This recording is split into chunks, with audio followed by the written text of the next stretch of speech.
Hello everyone, Discord here, and welcome to another real-life zoo tour. And today, for the first time, we are across the border to Belgium, a faraway country. And of course, I am joined by my very Flemish friend, Eben. Hello! And Eben, you are much more familiar with this zoo than I am, so I hope that you'll be able to give us some insights into the things I don't know. We are walking up to the entrance right now, and we can see some advertisements for the new orangutan habitat, which had just opened. I don't think you've mentioned it, but this zoo is Planckendael in Belgium. Yes. So this was one of my favorite zoos for the longest time, actually. It has been dethroned? Yeah. From the moment Paradise went into the crazy theming, right? That took the number one spot. I know that's a bit of a controversial thing to say amongst zoo fans, but yeah, Paradise is still my favorite one. Oh, and you took a plan with your favorite animal on it. Oh yes, thanks for mentioning it. We're not going to talk about that. We'll save that for the next video. No, but yeah, here we have a little box with like plants, and they also had this little puzzle thing about the orangutan area, which I've noticed multiple zoos actually do. Blightup is doing the same thing with their new red panda area. You take this flyer that has questions about the new animal and also about the new area itself, actually, to draw some more attention to it, I think. Yeah, I think it's also like a thing that started in several. Like in a museum, you have the same thing as well. Just a way to get your kids to be super focused and not run around and make a lot of noise. Yeah, I just thought it was interesting that like some of the questions on the Planckendael ones, like how many huts can you see inside of the new orangutan experience? And it's like, oh, that is very specifically about just the zoo and not the animals necessarily. But okay, this is, by the way, this is already one of my favorite areas of the zoo. Yeah. Because it has incredible theming. Yeah, we definitely are starting off with a highlight here. Well, not necessarily this in particular, not this Bactrian camel habitat. It's nice, but no, you'll see what we mean in a second. It's fine. It's nothing to write home about, but it's all you need, really. So yeah. So we should probably mention we just went through the Asia gate, because this is a backstage peek, but there's really nothing to see here. Yeah. This is something that I want to point out now that we see it. The bus stop. Yeah, throughout the entire Asia section, there's like these bus stops, and each bus stop also refers to like locations in the Asia area, which I really like. So yeah. Continue. I really like the theming here, so I'm gonna interrupt you once in a while. So we are in the Asia area, and this is actually really interesting about the layout of this zoo. It has like a main path with 5 little themed loops.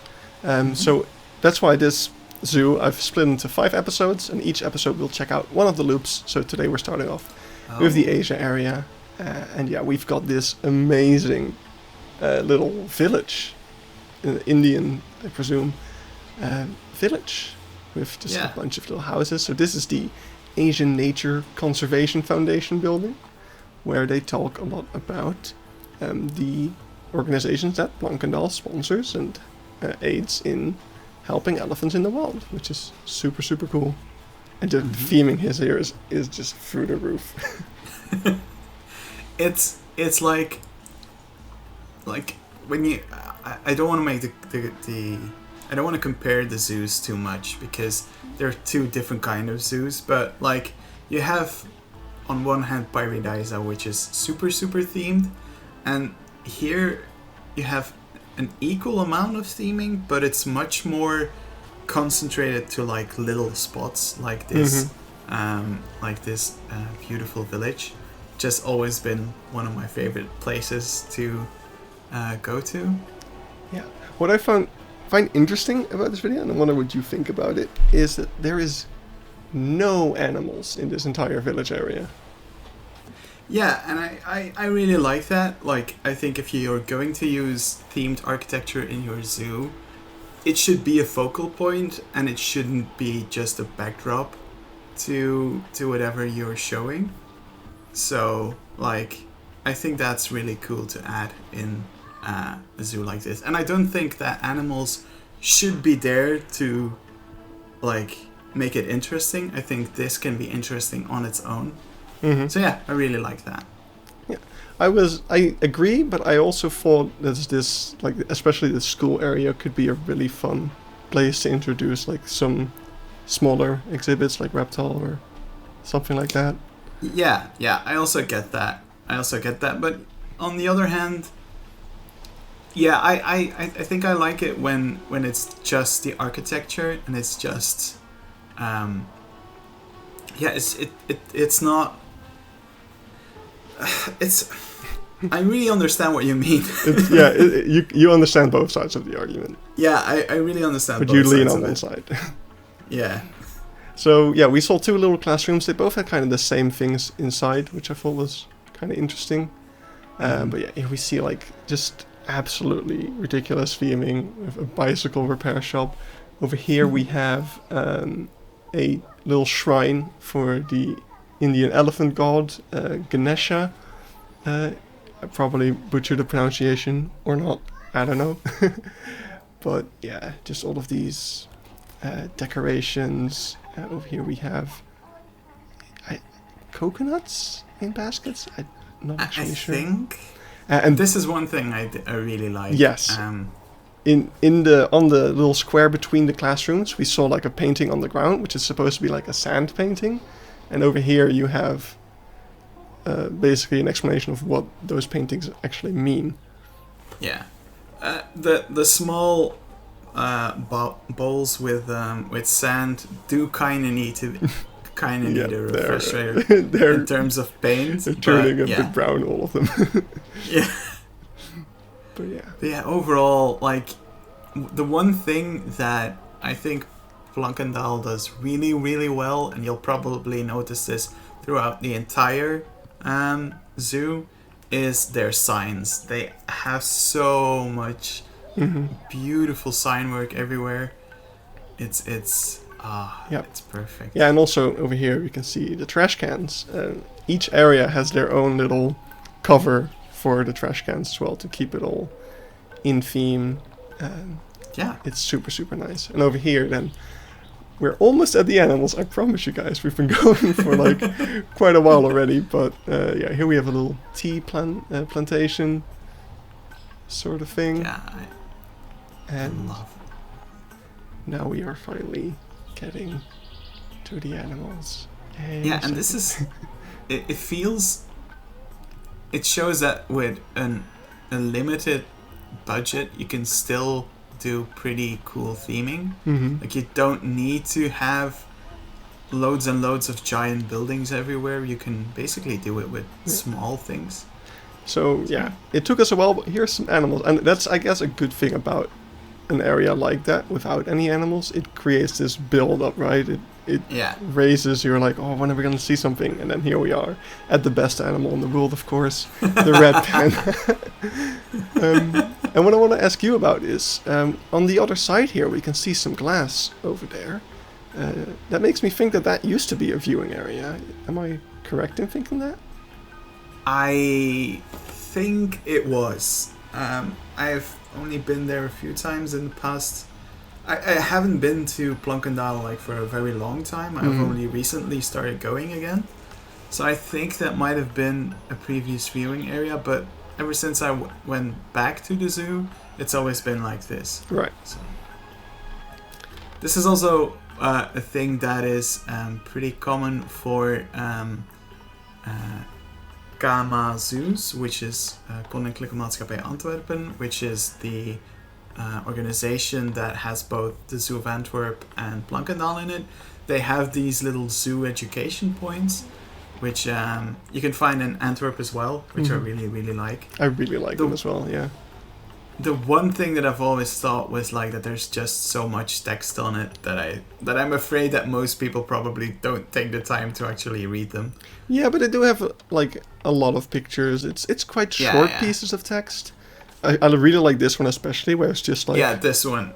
This one is okay. The one above, I always thought like, yeah, probably most people don't read that much. But maybe that, now that I think of it, and I think it might be on purpose, the one on the height of a kid has a lot more pictures than the one on the height of an adult. Definitely done on purpose, yeah. Which is amazing. It's genius. And not something that I thought about before.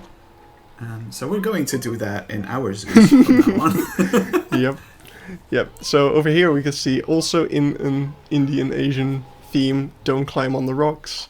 Just all of the signage in these areas is themed. And yeah, here we have the first aviary. There's first of several aviaries for the Asia area alone, which we'll get to the main viewing area of pretty soon as well. And we can see and hear some Asian tunes being played through the speakers here, which is also something that is throughout the zoo. Yeah, which I also really love. Like, music can do so much to bring you to where you want to be, so this is really, really well done. See, and this is also a thing that I've always wondered. Like, this is a European zoo thing. Mm-hmm. There's like axes and saws put against the wall, and I couldn't for the life of me see that happen in an American zoo. That feels like a lawsuit waiting to happen. Oh. I mean, they're pretty high up, right? Yeah, but come on. We're both pretty tall. We wouldn't be able to grab those things. I don't know. They're probably not sharp. Oh, I guess you could really easily reach those axes, huh? Yeah, see, I've spent too much time with Mike. Mike would have said, if I would have put that in my zoo, Mike would have said, no, you can grab those things. That's not okay. I mean, they're screwed to the wall. True. But yeah. Oh, yeah. Yep. No, there's no animal in there, Goron. There's really? absolutely no animal. I mean, you've seen the clip like a million times. I've teased you with it like several times. Over here we have... this is the one terrible exhibit at Planckendael. No, there's multiple ones. What? I really like this. This is a terrible exhibit. I've never seen the animal in this exhibit. No, but look, okay, so when you take your step back like we just did, the glass is almost invisible. I love how they did that. Like, of course, when you come to the front, like over here, then you kind of see it, but you just take one step back and the roof completely obscures the top of that glass. And it, like, if it weren't for like it being a little bit dirty, you would not know that there's a window there. Oh yeah, it's so well done. On the other side we have all sorts of information. And just... Yeah, I'm only joking. If you want to have some context, I've been to the zoo several times and I've never ever seen the snow leopard. And this Dutch fellow comes to the zoo once and he sees it right away. Yeah, which I'm pretty jealous of. 2 seconds and we're gonna travel back in time real quick with the power of magic editing. Woo! Oh wow, that was timed way better than I expected. But yeah, it was just there. It was just walking around. See, I've never... I'm pretty sure that I've been like to this zoo 5-6 times since I was a kid. I never saw it when I was a kid, and I never seen it in the past few years either. So we see, of course, there's a little grate, because that viewing area is a bit lower down in the main path. Yeah. Again, the theming continues everywhere, so every fence is made with these bamboo pieces. Yeah, and also just the flags inside of that snow leopard area. Yeah, they're just actual bamboos. They're not bamboo pieces. Oh my god. We're not in a Planet Zoo Planet episode. Zoo. I mean, kind of. We're here for Planet Zoo inspiration. Yeah, exactly. So exactly. Here's something interesting to point out. Later on in the video, we will go into the treetops. And when I was here half a year ago, I saw this giant metal structure, which was really an eyesore. And I was like, wow, is the experience of going into the treetops worth this massive eyesore. But I have to say, now that I've been here in the summer, it's not that bad. It's not that bad, but when you go in autumn or in winter, it's super obvious, and it's like, yeah, why isn't this in the same kind of theming as like the rest of the zoo, of this area? But the views that you get from there are really cool. Yeah. So I kind of don't mind it as much, but yeah, it's there. It sticks out. It is cool. I know. Like maybe they could have painted it brown or something, but I don't know. Yeah. It's a big metal thing, and it's really high up. I don't know how easy that would be. Yeah. I guess they paint roller coasters, so it shouldn't be impossible. That would work. Yeah. But yeah, we are going to the Cabini Lodge. This is... I'm confused at this thing. Like, it's super amazing and awesome and incredible, but like, there's toilets inside, but there's not much... There's not much in it. Yeah. Like, you'd think that this would be some kind of, like, restaurant or something, but no, it's just a big lodge that looks really, really cool. But I think it's also... The thing that we don't see that often is we go to zoos when there's not a lot of people because we want to be left alone and we want to have the zoos to ourselves. But you need spots like these. Yeah. You did the exact same thing that I've done every single time. Little backstage. That's actually the backstage of the Australia area. So. Yeah, the thing I always accuse you for doing, I actually do myself.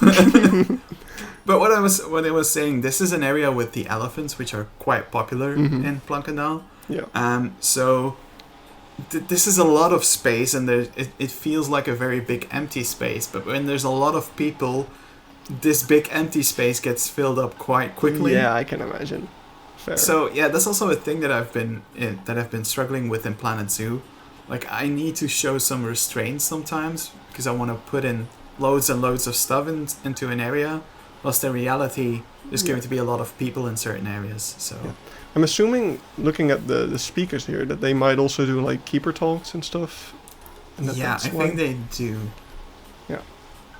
And of course also just creating roofed over viewing areas is a pretty nice thing to do if there's a possibility of rain. Which in Belgium happens quite often. So there we have a little sign that's talking about, can you see the transport container in the habitat? We are training our bull elephant to be moved. So I believe I read something about it. The bull elephant came to the zoo to obviously mate with the female elephants, but apparently he had no interest in them, or it was the other way around, that they didn't have any interest in him, so they have to move him again. This is also pretty cute. They have little signs with all of the names of all of the elephants that you can see here, which is really cool. Yeah, I think some zoos avoid. Didn't Antwerp like give people fake names of their elephants so that they stop calling them? I don't know, actually. I read something about that at some point, I think. But I know that in Antwerp's history, there are a bunch of famous animals that they keep calling. Like, there's a gorilla named Guus, which just keeps... People keep saying, oh, that's Guus, which... a gorilla which already died like decades ago. So, like, I think that's the same thing, because in Belgium we do have quite a few quote-unquote famous animals. Like Planckendael has Kaimouk, which is one of the elephants here, and her birth was a really big thing, but by now she's pretty much an adult. So we do have like, that was a sign of Kaimouk. Yeah. We do have a second, like, underneath the viewing area we were just at. There is another path we could have taken, which gives you the on the ground view of the elephants, even through this little waterfall over here. I think I kind of prefer this view over the top one. I like both, actually. Like, I like it when zoos give you multiple views of the same exhibit, because it just gives you a different impression every time you go.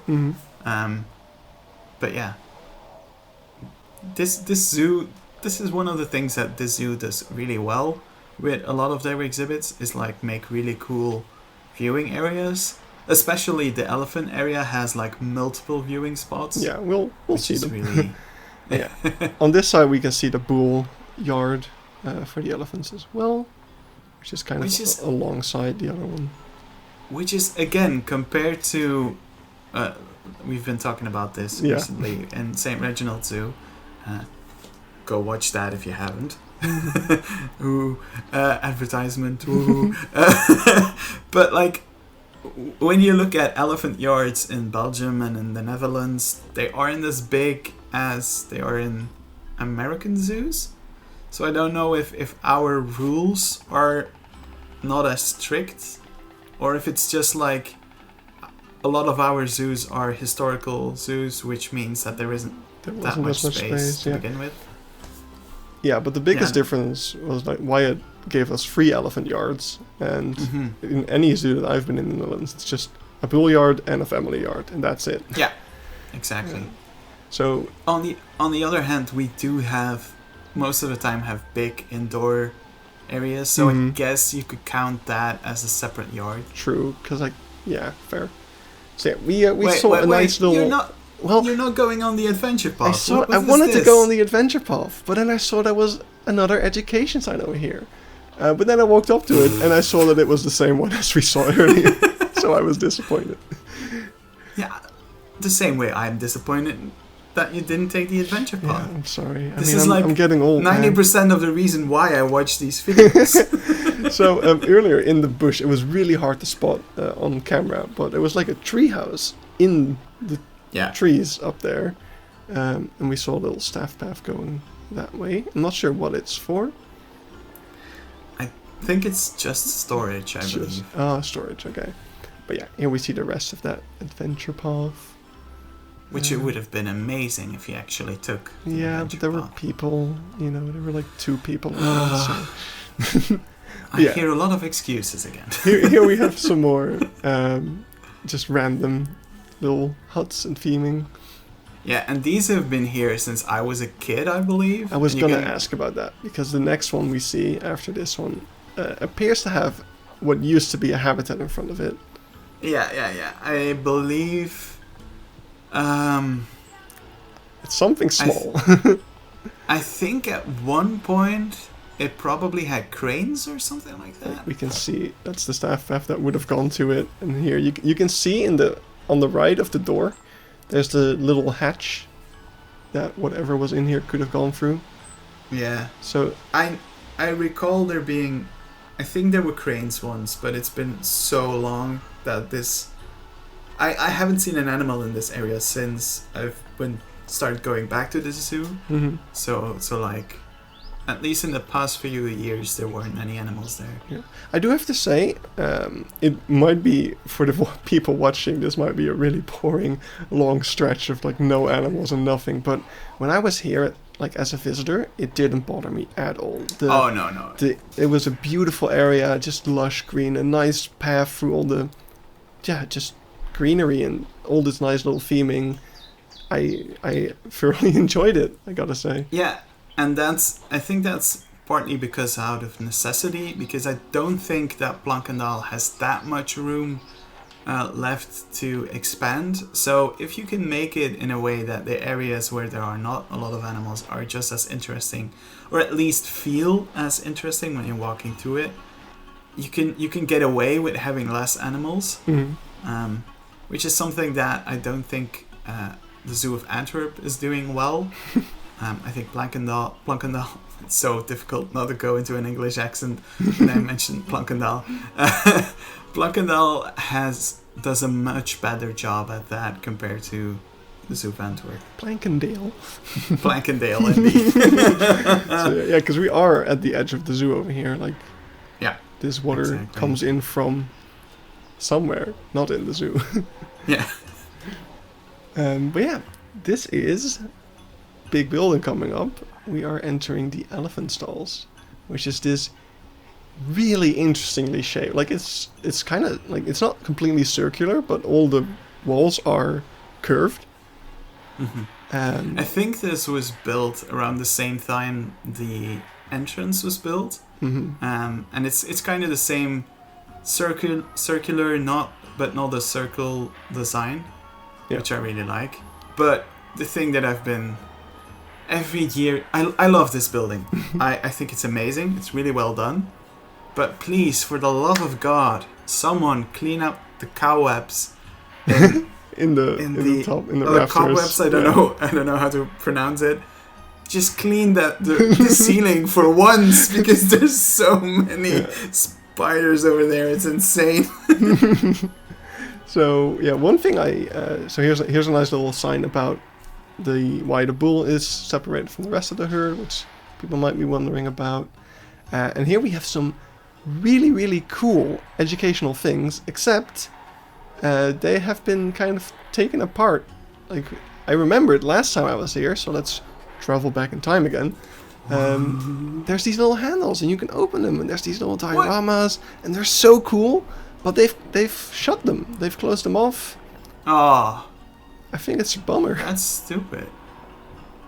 Yeah, because these are really cool. These are really cool. Yeah, but they've just opened up all the lids, and they've closed all the drawers. 'Cause yeah, of course, here's a shoe heel thing. I'm not sure what those are called. High heels, because if you don't know, a high heel actually applies more pressure than an elephant foot would. Holy hell. So that's like always the joke, like, oh, females wearing high heels damage roads more than elephants. And yeah, about the size of their brains, about how they care for them. Like, they just use a file like that to clean their feet, basically. Yeah. Yeah. It's got a nice big tub and a big area. So in the back you can see, like, the stalls themselves, like the individual stables, are shaped pretty interesting because they have to fit into that curved wall, which is kind of interesting. And yeah, this is really cool. You could also see a window. Back there. We'll zoom in on it in a second. But yeah, oh yeah. Over here we see the entire family, and like what's the English word again? I don't know what you're going for. Stamboom. The family tree. The family tree, of course. The entire family tree of all the elephants that have been born here. And you can see they're color-coded for like which are still in the herd, which moved out, and which have passed. Luckily not that many from what I could see. Yeah. But yeah, as Eben said, over there in the back you can see a big window. And that's actually something you can see in pretty much any elephant stall I've been. I guess it's just for the keepers to really keep an eye on things. Yeah, there was a documentary about the history of the Zoo of Antwerp, which obviously means that there's also things about Planckendael because they are sister zoos. Yeah. So like they were inside that area, inside that little office, and you have a pretty good view of the entire exhibit, which is really cool. Yeah. Something interesting that we've already seen actually, is that there's cameras all around the elephant habitat. That's actually something you can see if you read the husbandry manual for elephants. It is a requirement to have cameras put up and have all of the elephant habitat visible on a CCTV system, basically, and review that footage regularly to see if things are going on in like the social dynamics and just in general with the behavior of the elephants. So yeah, and this is also cool. All of those little patterns all across the building. The building itself looks really modern from a distance, but once you get up close, you see all that little detail, which I really, really enjoy. Yeah. And yeah, we have some more music.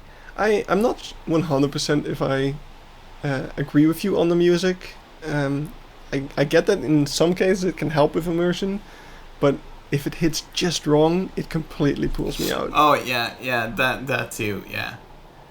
I had that also in Our Hans especially. Like, some of the music was so weird that I was just like, what the hell is happening? I think Planckendael does do it quite well. I agree. Yeah, I will say that. Oh, this is also... Yeah, we're getting close to another favorite of mine. Craziest thing I've ever seen. But yeah, we have the next aviary. We have a bunch of birds like spoonbill. I'll throw them up on the screen in a second. I've decided that maybe I shouldn't fill these episodes with half of me just naming animals. But if we remember Dierenrijk, we had a school bus view of the polar bears. Well, over here, we have a train view of this aviary, which is just absolutely ridiculous. I don't get what warrants a bunch of birds having such a high-end thing, because this is also just so much more well done than that school bus viewing area, which was it still had like a fence in front of the windows, so you couldn't even see that well. But this is just completely fully integrated into the aviary, and it's completely themed. There's newspapers, magazines printed out onto like the tables. Like, I'm stunned. It is really well done. It's absolutely one of my favorite viewing areas of all times, really, because and it's also inspired me for a lot of the things that I have planned for future projects, because this is just next level. Yeah, we'll see more as we move on. But let's just look at some nice birds over here. Just the way this train is like the centerpiece of this part of the Asia area, and it's kind of integrated into the rest of the path and the other exhibits, is just super cool.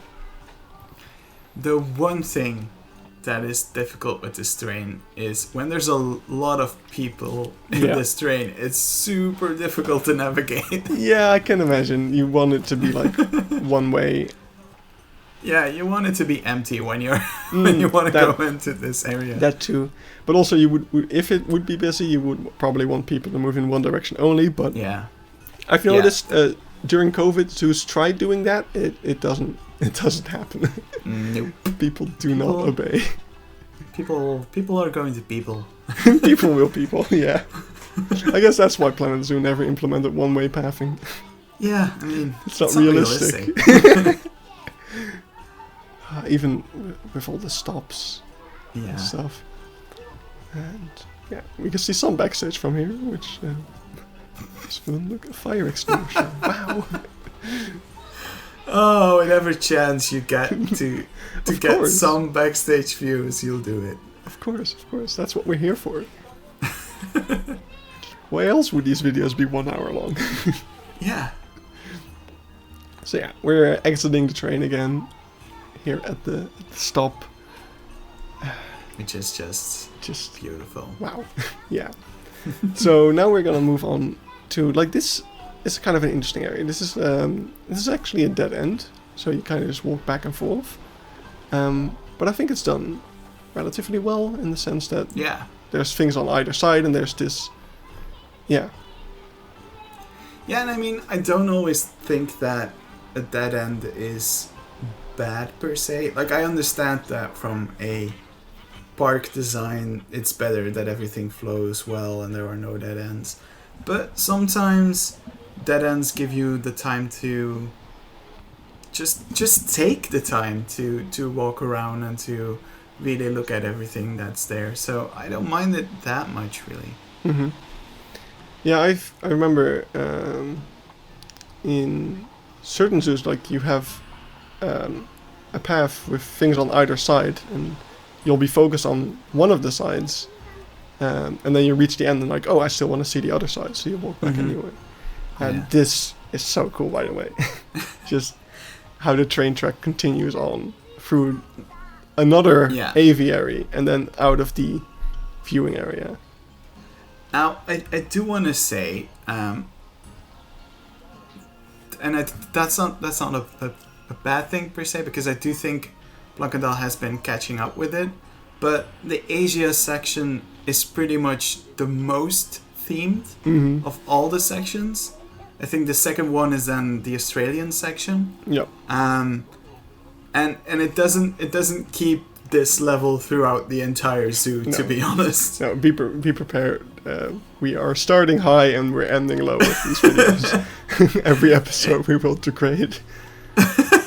Yeah, like the Asian area is the high point of their theming, to be honest. And I think it was also like the very first section where they really heavily went into theming. Mm-hmm. And if you look at I notice it myself if I go to the African area. Every single time I get there, there's more theming added. So I wonder, I wonder how recent the Bonobo expedition is, because that area is really themed as well. Super recent, yeah. Because the last time I went there was, I think, last year, and the time before that, nothing of the theming. Hey, look, eggs was there. Yeah. Hey, Rudy, look. Yeah, so Visitng warty pig. Just you can feel it when you're walking here. The FPS drops massively. Somehow. Yeah. This is still my favorite area of the zoo. I know that it, and I don't think, and that's not a jab at you in any shape or way or form, but it's like I don't think you can capture the feeling of this area well on video or on pictures. Like every time I take pictures of this area, I'm like, oh yeah, this was super cool, and then I look at the pictures and I'm like, wait, this doesn't look as cool as it is in real life. It's much better in real life. It's just the field of view of a camera isn't narrow enough to capture like being surrounded by the foliage and stuff like that. But yeah, I do love all of the banana trees and stuff as well. And yeah, here we have the lion habitat, and this is of course the Asiatic lion, which why it's in the Asia area. Yes, and because I usually came to this zoo as a child. For the longest time, I thought Asiatic lions were like the most common lions in zoo, but apparently that's not the case.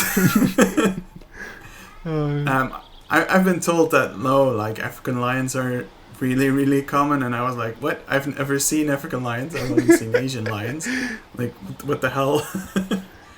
Yeah, I mean, it's funny how the experience you have as a kid can shift your perspective. Yeah, I think exactly. everyone will have an example of that.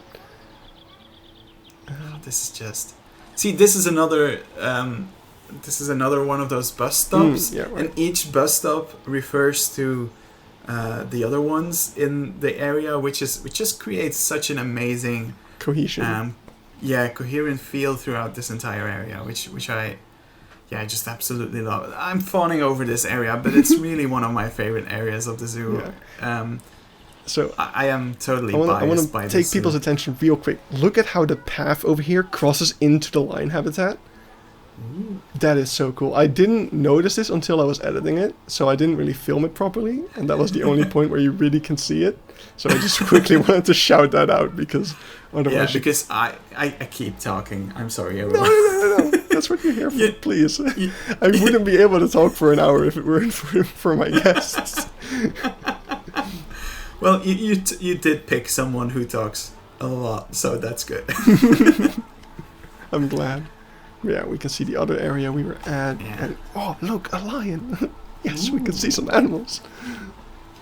Last time I was here, they just had cubs. Yeah. Which was absolutely amazing. We'll see the cub. Ooh. They're still here. Of course, they're a little bit more grown up now, but they're still pretty playful and cute. The one thing that I kind of dislike about this habitat is that they have one of the most cliche waterfalls ever.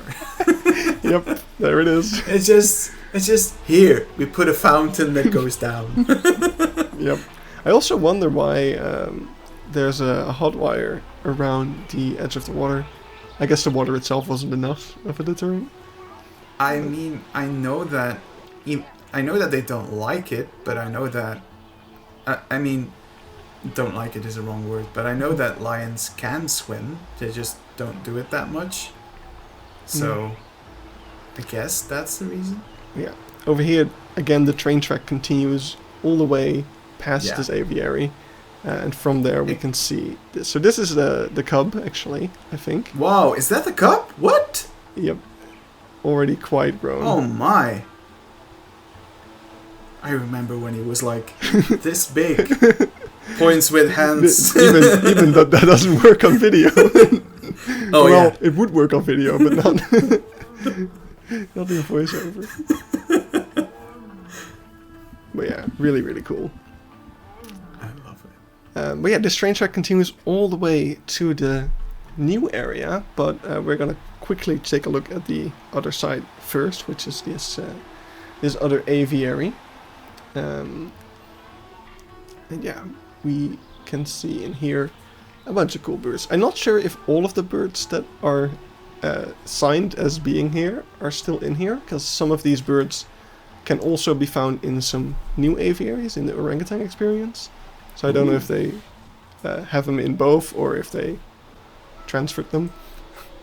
Yeah, so for context, in case I forget later on, I haven't been to the new aviary yet. I've been to the old one, and I'm really looking forward to seeing like what has changed. Mm-hmm.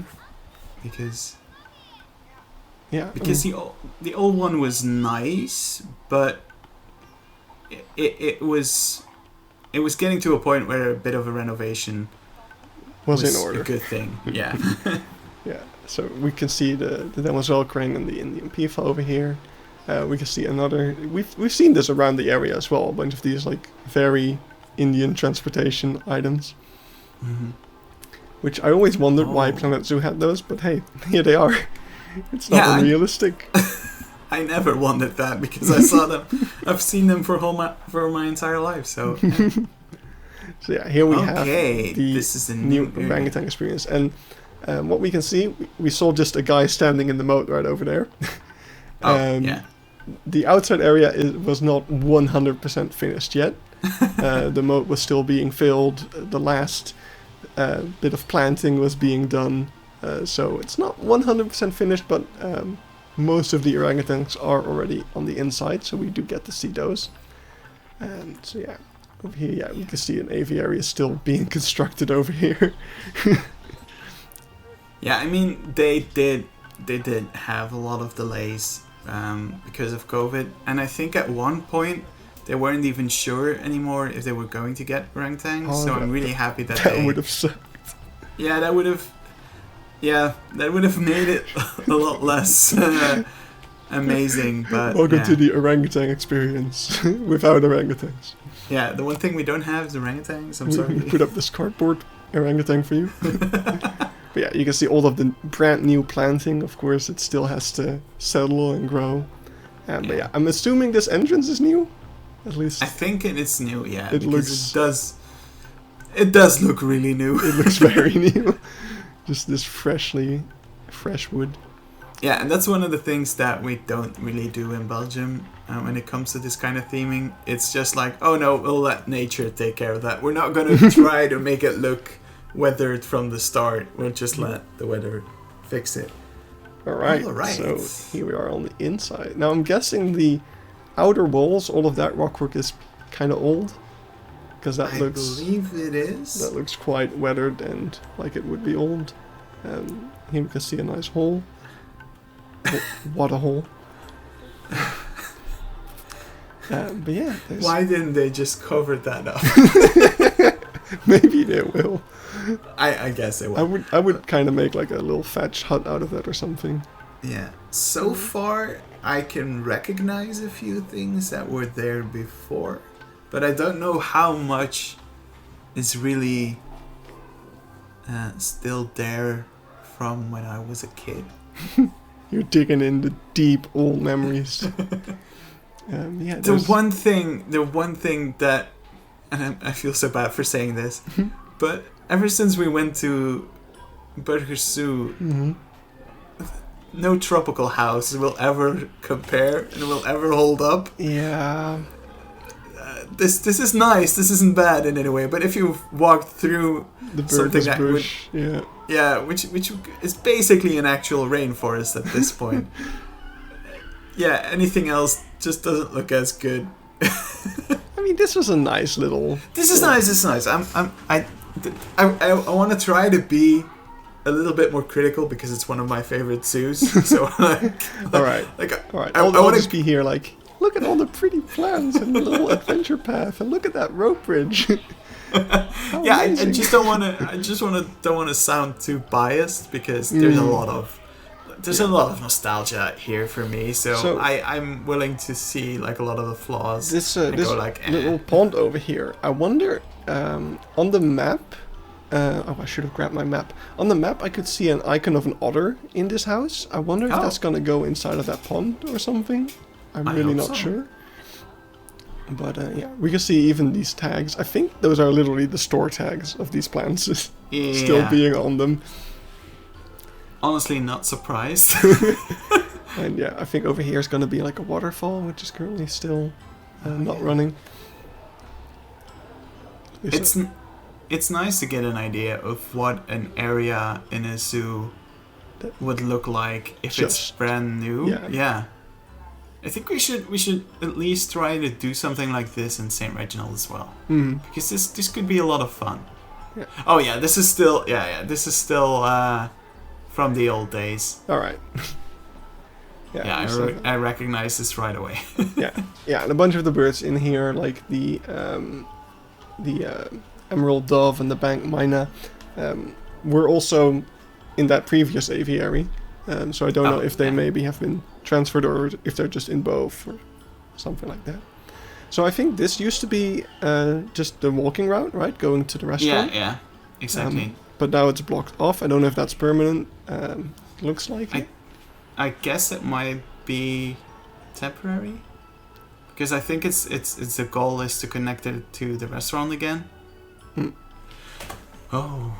But yeah, over here we have some big cages, which are for our little orange friends. So yeah, we are entering these huts. I don't remember what these kind of huts were called. They were from a specific kind of culture. Oh. But yeah, over here we have the Sumatran orangutan. So over here we have some signs that they are underway. They have still yet to receive 2 of their orangutans. They need to come from Bratislava and Stuttgart. But we can already see what their habitat's going to look like. And yeah, I really like this quite a lot. Right. I'm a big fan of just all the actual plants and rockwork inside here. Yeah, I do like that. I'm not entirely sure what I think about the metal construction, though. Yeah.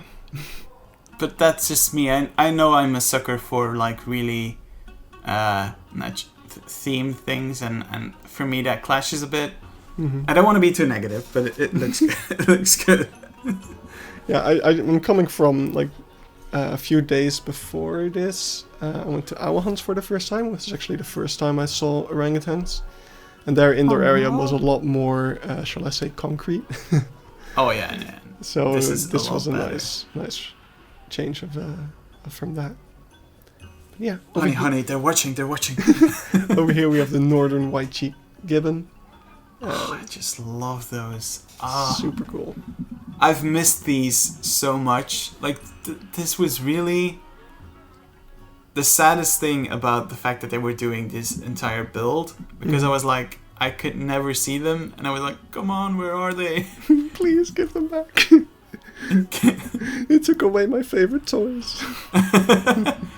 See, it's in this exhibit that I'm kind of like, you have all this nice theming and then bam, a cage, and I'm like, that kind of feels weird. Yeah, the cage. I at first I thought you meant the black. I can live with that. It's just the cage that kind of feels a bit weird. Yeah, I wonder why or what else they could have done. I don't know. I mean, yeah, this is also kind of a weird. This hut over here doesn't have any of the viewing areas. Oh yeah, it feels a bit empty.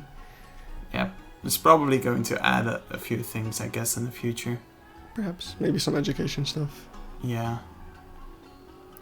It's also a big thing, like both Planckendael and Antwerp Zoo are very, very, very often used as school trips. Mm-hmm. So I guess it's not a bad thing to have like big areas where a lot of kids can get together with not too much stuff in it that they can't do anything crazy. So I guess maybe that's one of the reasons for it. Who knows? Yeah, could be. So we already talked about this. This is from the old area, you said. Yeah. This creeped the hell out of me. I'm not sure if this is new or not. Like this giant face thing. Yeah. But yeah, of course the birds are not in here yet, because on the outside they were still working on it. But yeah, just got some nice hornbill and such. It's that face, man. Yeah, that face is special. It's intense. It's intense. It's a face a mother would certainly love. But yeah, here we have another one of those cages, and over here there's actually some orangutan inside. But over here we do have a very nice glass viewing area down below. Oh. Hello. Oh, look at that. Little man. Or woman, I don't know. Oh, wow. Yeah, this is really nice. Yeah, I always forget how much I love orangutans. They're so cool. Yeah, and what is kind of nice, I mean, it's a bummer that it's the mesh and stuff, but because the main viewing area is down here, like when you're standing up there, you're like on the level to see them brachiating and climbing around perfectly, which is really cool. But yeah. I love this. Okay. Yeah, down here you do get a really cool view, and over there in the corner we have the big man. Oh my. And over here he actually eventually started making his way over. Yeah, this is kind of what I looked like before I had my haircut. Oh, you had a haircut? Yeah. Well, yeah. Or did I already see it? No, you didn't see it. No, I thought... I guess not. No. I had super long hair, but you saw me after my first haircut. But I had a hair. My hair was as long as this. That's for sure. Yeah, it is super cool to see him though. Like, damn. It's like they're wearing a cape. Exactly. And yeah, of course, the best kind of enrichment, paper bag. Paper bags. Brings all the attention, especially from honestly, if I was wearing a cape 24/7, I would constantly go, "I'm Batman." I mean, if it was an orange cape though, I would still do that. I'm orange Batman.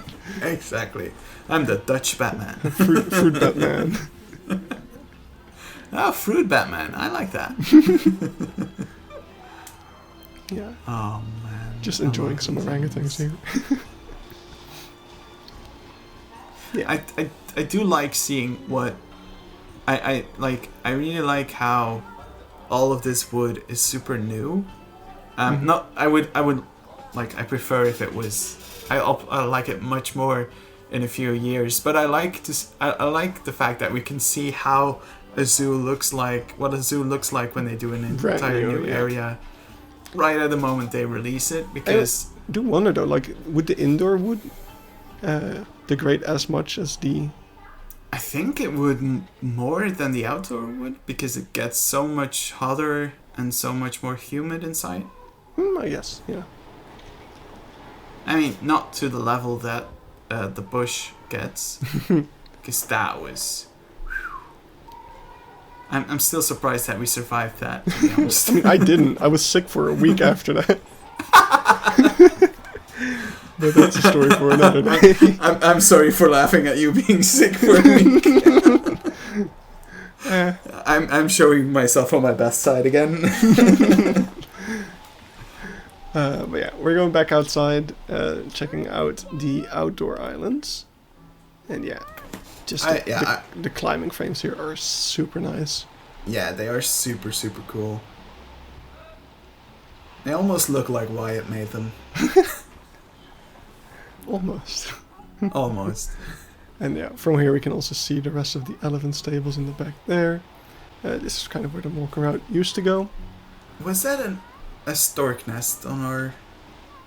I think probably. We passed by a stork there nest, were stork's nests everywhere. We'll see in episode number 3, just the zebra habitat filled with storks. Just like I think I counted more than 20 of them.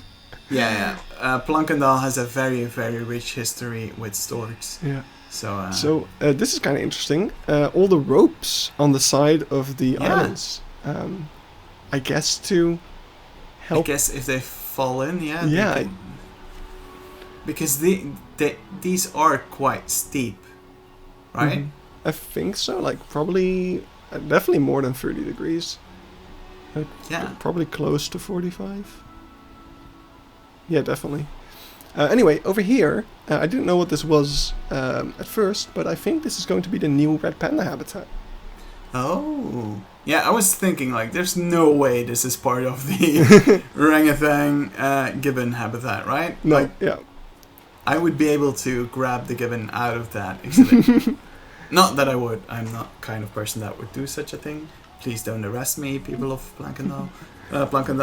Disclaimer. We joke about stealing animals all the time, but we never do. Exactly. Goron certainly didn't take a koala with him. Certainly not. I mean, you can't get to those. The meerkats on the other hand. Anyway. We're past some cool looking doors, and over here there's another little peek into the elephant habitat. Yeah. And they were actually just so happened to be some elephants here. We just gone outside. That's the one thing that Planckendael does really, really, really well. They sell this exhibit on so many different viewpoints. Like you have so many opportunities to see the elephants from all kinds of viewpoints. From like the smaller huts over there, the bigger hut on the other side, these little ones. It's insane how well this entire exhibit is sold to you. Yeah, exactly. And to be honest, like from those huts on the other side, I couldn't see that there was an area. Here even. Yeah, so this has been here since I was a kid. Mm-hmm. So my parents remembered this, and I don't remember ever going to the zoo. So this is pretty old. When I told my parents I went to Planckendael, I was like, "Oh yeah, you can walk in the treetops there, huh?" And I'm like, "Okay, apparently you guys know this zoo." But yeah, we're going to this underground thing where there's like all these roots sticking out the ceiling. We can actually like feel the tree roots. Oh, I'm connected to nature. If I remember correctly, I think there used to be like a giant spider statue somewhere, or maybe that's just like the Mandela effect. I'm not sure, but I really remember that it was there, and I think it was removed because it was too scary. I can imagine. So there's 2 roads you can take. You can either take the ropes course, which appears to be blocked off, so I didn't take it. But on the other side, you just have a nice little promenade. This is the second excuse you have for not taking an adventure route. There's literally a cross of metal in front of it. As if this would have stopped you before, Goron. No, but I've seen you at burgers too. Shh, disclaimer. I never went anywhere I shouldn't. But yeah, are you starting to regret doing this video with me already? So yeah, up here at the top of this little tower, straight up, we just all the way up in the trees, and we get some really interesting views that I'm not looking at all right now. So this is a very fun area to walk around in. And here's another part. This ropes course kind of starts at the orangutan area and goes up. I don't know if it's newer than the rest. It's slightly newer. I know that it was added. I know it wasn't there when I was a kid, but it was there in the past couple of years. Mm-hmm. So it's not like brand new, but it's not as old as like the other stuff. Yeah. So some more excuses. That ropes course kind of was like a shortcut, and I didn't want to miss out on anything. So, yeah, here we have just an amazing view of the elephants. Yeah, see, the big metal construction is an eyesore, but this, this is worth it. Yeah, this is so cool. And you can even see the top of the stable. And over there we can see a stork's nest. And a lot of rain clouds, which is a very Belgian thing. Foreshadowing. Even has not seen this video yet, but he knows exactly what's about to happen somehow. I mean, I live in Belgium. I know how. We can see the stork, and we can see what the roof looks like. It's not that interesting, but there's some chimney things in the windows. Yeah. You'd think that like a zoo would use that, just plaster it full with solar panels, but maybe they haven't thought of it. This is also cool. We saw this a couple of times already, but a lot of the trees have little botany plaques. I don't know if that's the word for it, but that's what I'm going to call them now. Just to tell you. I'll make sure that Mike responds in this in the comment section with the correct. And again, you can see like the cameras up there. See, and there's another little viewing area that. Yeah, I kind of skipped over earlier, but I just love it. There's so many little viewing areas in this section, and it just works so well. I'm fawning over this area again. Like I'm trying to balance it out with being a little more critical, but I can't get over the fact that this is one of my favorite. I'll say the one thing that this elevated view does is it shows you everything, right? It's a lot harder to hide some of the more flaws of the habitat. Yeah. As we'll get into this corner. Here we see the camera. You can see that beautiful rock wall kind of stops on the left over here. Of course, I don't show it exactly what I'm talking about. Yeah, over there. And it just becomes a concrete wall, which you can only see from up here. But that's kind of the danger, I guess, of making elevated view this high. Is like it's impossible to hide stuff like that.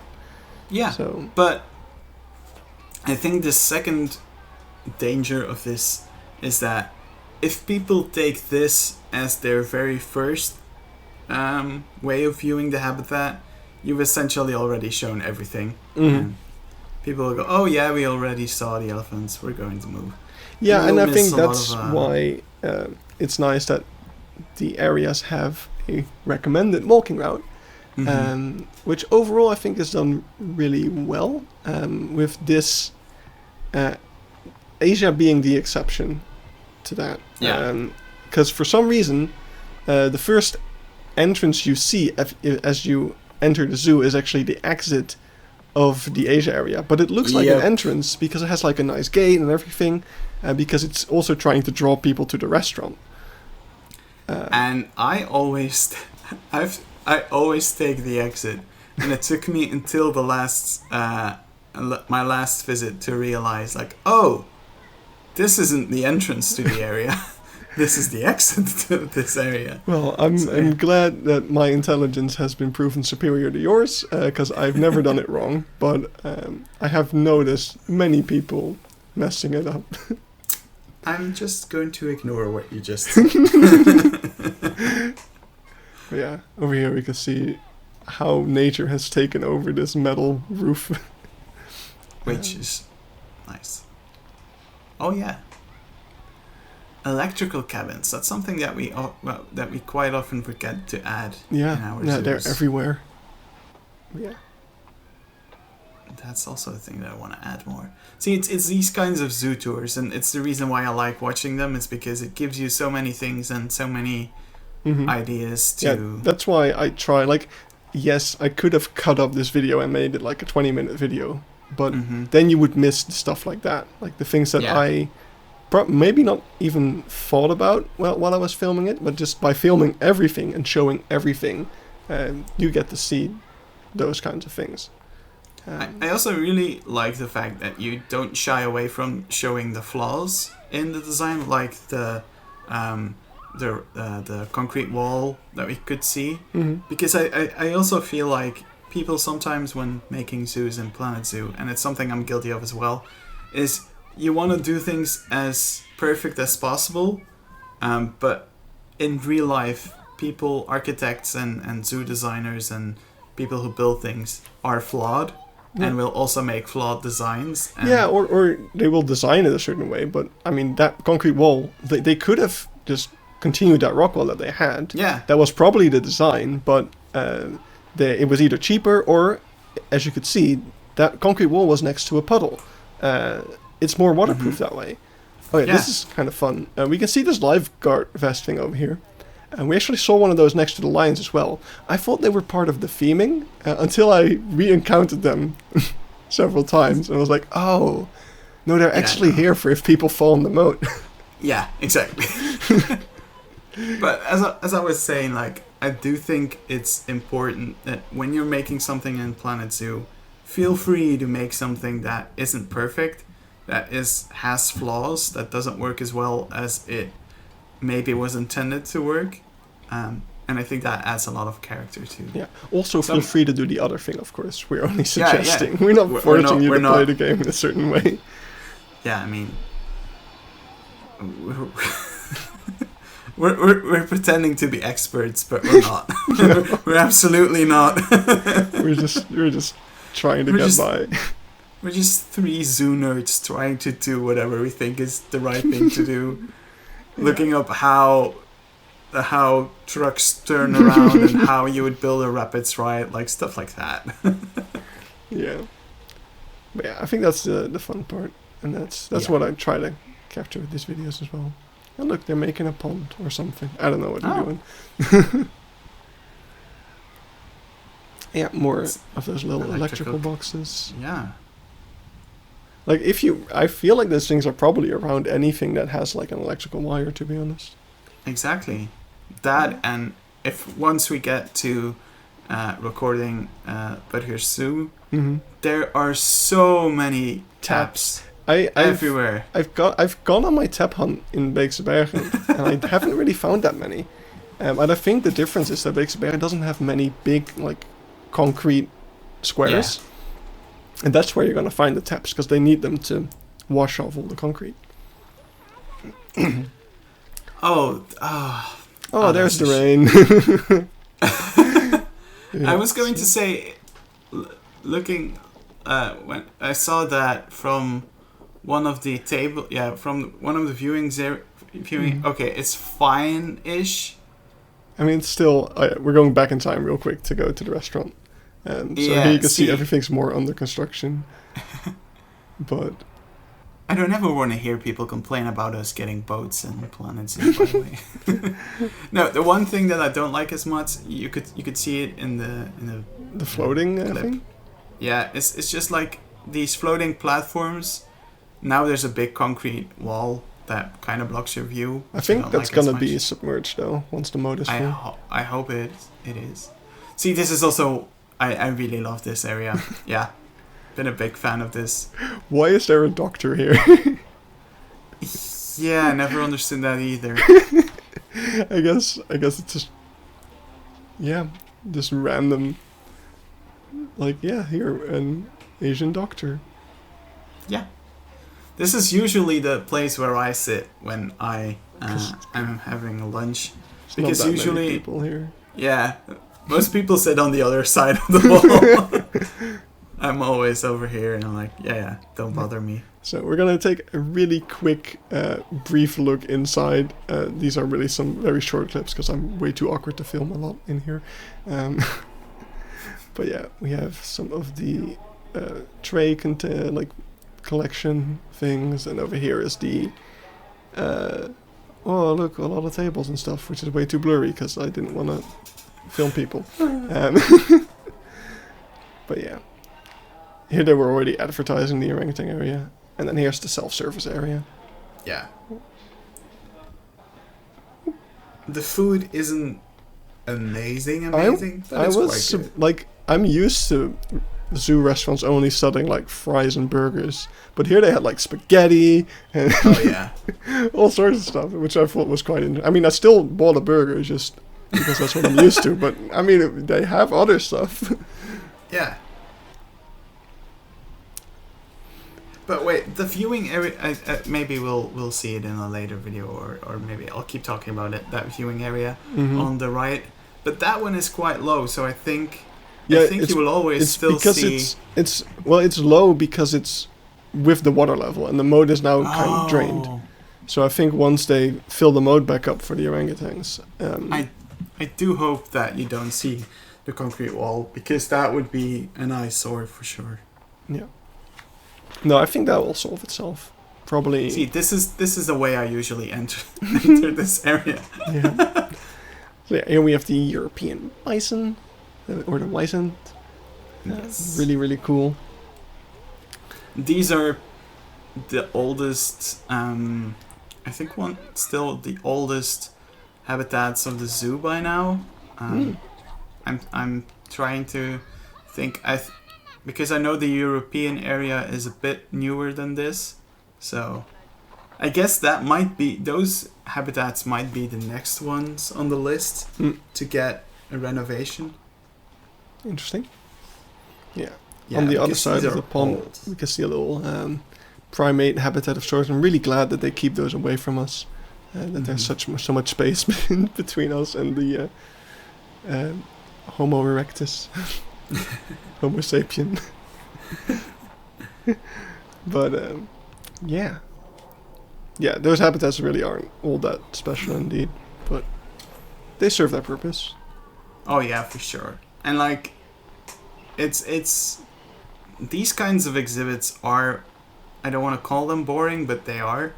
Like, there's not much going on, but they don't have to be extremely beautiful, because these animals are already quite massive and incredible to start with. So it's cool that they take the focus over the habitat. Like, super, yeah. Yeah, I guess. I hate how camels look in the summer. They kind of look like the camels in Planet Zoo, to be honest. The ones in Planet Zoo have a little more fur. Yeah. But yeah, we are back at the entrance. We're just gonna walk up to the Australia area, where we'll be going next episode, because the Asia area is kind of the only area that reaches out of its loop a little bit with its habitats. It's the oldest area of the. I think it was one of the first themed areas of the zoo, I believe.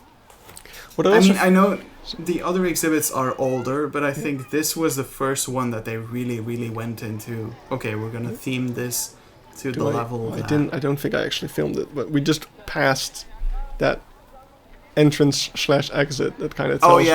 Oh, I do turn around. Come on, a little bit further. No, past me. Damn it. But yeah, that's why a lot of people enter it from the wrong side. Basically. Oh yeah, yeah.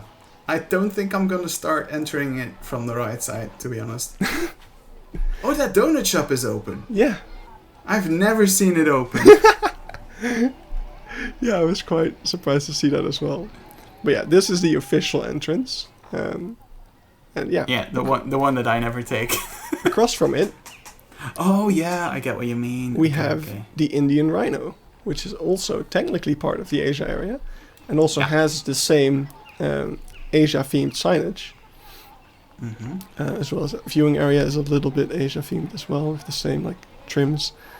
But yeah, if you go to the left here, you go to the Europe area, which is by far the smallest. So that will actually be the final episode, and we'll also check out like the gift shop and stuff in that episode as well. But yeah, here we have the Indian rhino, the Visayan warty pig once again. And I think also the muntjac, which were in the red panda habitat as well. This is the Indian rhino. Goron zooms in on not the Indian rhino. I can't control the actions of previous me. But yeah, they have 2 yards over here. This building is also kind of fun. This is the gathering point for tours, which I think is cool. Something that I haven't seen people do. Yeah. Oh, wow. Yeah, this was cool. Oh, you're lucky. Yeah, he's right there. Or she, I don't know. Oh, wow. That's really cool. Yeah, that's really, really cool. You can see over there is the gate for them. An incredible animal is standing right in front of Goron. Hey, what about the zoo parts of the zoo? But what about the walls? Yeah, and here we have a carousel. See, I always forget that they have a carousel. Like, I know that a lot of people were like, yeah, in the Planet Zoo community from America are like, oh, we really need a carousel. I'm like, we don't have carousels in zoos. What are you talking about? It's literally part of your subscription. I don't know if you have a subscription. Yeah, now I have a subscription. The subscription is like you can have so many free rides on the carousel. Oh like, my god! When are we going to visit Planckendael and go on the carousel together? Woohoo! Yeah, I mean, to be fair, the subscription is the best deal I've ever had. Oh yeah, for sure. Especially since I only paid half for it because I'm a student. I only paid half for it because I'm part of Kronos. Yeah, here we have the final habitat of the Asia area, which is the Przewalski's horse. And what I wanted to point out, that I forgot to point out at the other ones, is this little kind of metal fence around the, like between the outer wall. There's this extra fence, but I guess prevents them from eating the foliage right outside the habitat. Yeah, that's exactly why. Yeah. Also, this brings us to the kitschiest entrance ever. Welcome to the Australian area. Have a boomerang. Oh no, we'll see. My favorite Australia theming. We'll see it in the next episode. Oh, I know what you're talking about. I'm not going to spoil it. I know what you're talking about. But yeah, those were the Przewalski's horses. They have a nice large yard over here. Oh yeah. Look at them. Really nice. Planet Zoo conservation pack. And look, we can see a spot for a stork's nest, but there has not been a stork's nest built over there yet. Nope. Kind of interesting as well. Wow. Are those keepers walking in to the habitat with the horses in them? Wow. I guess. So yeah, that's it for today. Thank you guys for sticking along. It was quite a long one. Next episode, we're going to Australia. Yeah. Looking forward to it. We'll throw you guys to the next episode and hope you bounce back like a boomerang. Oh god. Bye-bye. Bye.